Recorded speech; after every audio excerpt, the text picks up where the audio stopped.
ସମସ୍ତଙ୍କୁ ମୋର ନମସ୍କାର। ଜୟ ଜଗନ୍ନାଥ।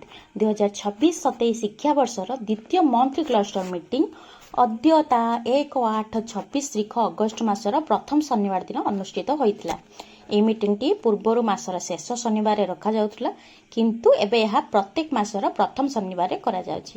ଏହି ମିଟିଂରେ ପ୍ରତି କ୍ଲଷ୍ଟରରେ ଥିବା ସମସ୍ତ ବିଦ୍ୟାଳୟରୁ ଜଣେ ଲେଖାଏଁ ପ୍ରଧାନ ଶିକ୍ଷକ ଏବଂ ଏଫ୍ଏଲ୍ଏନ୍ ଟିଚର ଆସି ନିର୍ଦ୍ଧାରିତ ସମୟରେ ଯୋଗ ଦେଇଥିଲେ। ସର୍ବପ୍ରଥମେ ଭେନ୍ୟୁ ସ୍କୁଲର ପ୍ରଧାନ ଶିକ୍ଷକ ସିଆର୍ସି ସାର୍ ଏବଂ ବରିଷ୍ଠ ଶିକ୍ଷୟିତ୍ରୀ ମିଶି ମା ତାରିଣୀଙ୍କ ପାଦ ପଦ୍ମରେ ପ୍ରଦୀପ ପ୍ରଜ୍ୱଳନ କରି ସଭା କାର୍ଯ୍ୟର ଅୟମ ଆରମ୍ଭ କରିଥିଲେ। ଏହାପରେ ସିଆର୍ସି ସାର୍ଙ୍କ ଅନୁରୋଧ କ୍ରମେ ପ୍ରାର୍ଥନା କାର୍ଯ୍ୟ ଆରମ୍ଭ ହୋଇଥିଲା।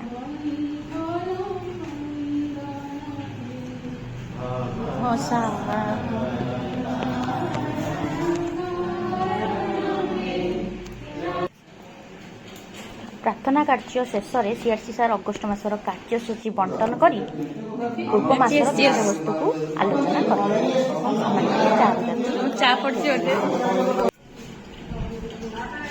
ଏହାପରେ ଏହି ମାସର ବିଷୟବସ୍ତୁରେ ସିଆର୍ସି ସାର୍ ଗ୍ୟାଲେରୀ ପରିଭ୍ରମଣ, ମୌଖିକ ସଂଖ୍ୟାଜ୍ଞାନ ଓ ସାକ୍ଷରତା, ଦଳଗତ ଆଲୋଚନା ଓ ଉପସ୍ଥାପନା, ବେଷ୍ଟ ପ୍ରାକ୍ଟିସେସ୍ ଭିଡ଼ିଓ, ଶିକ୍ଷଣ ସୋପାନ ରେଜିଷ୍ଟର ଆଦି କାର୍ଯ୍ୟସୂଚୀ ବିଷୟରେ ପୁଙ୍ଖାନୁପୁଙ୍ଖ ଭାବରେ ଆଲୋଚନା କରିଥିଲେ ଏବଂ ମୌଖିକ ଭାଷା ସହିତ ଜଡ଼ିତ କେତୋଟି ପ୍ରଶ୍ନ ଗ୍ରୁପ୍ରେ ଦେଇଥିଲେ ଏବଂ ଗ୍ରୁପ୍ରୁ ଜଣେ ଲେଖାଏଁ ଯାଇ ଏହାକୁ ସାମ୍ନାରେ ଉପସ୍ଥାପନ କରିଥିଲେ।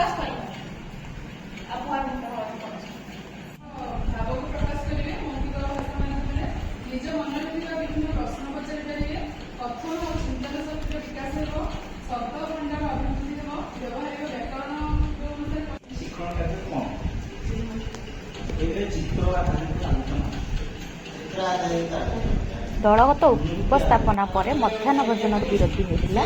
ମଧ୍ୟାହ୍ନ ଭୋଜନ ବିରତି ପରେ ସିଆର୍ସି ସାର୍ ମୌଖିକ ଭାଷାର ବିକାଶ, ଦଳଗତ ଶିକ୍ଷଣର ମୂଲ୍ୟ ବା ମହତ୍ତ୍ୱ, କ'ଣ ଶିଖିଲୁ ଏବଂ ନ୍ୟସ୍ତ କାର୍ଯ୍ୟ ଆଦି ବିଷୟରେ ଆଲୋଚନା କରିଥିଲେ।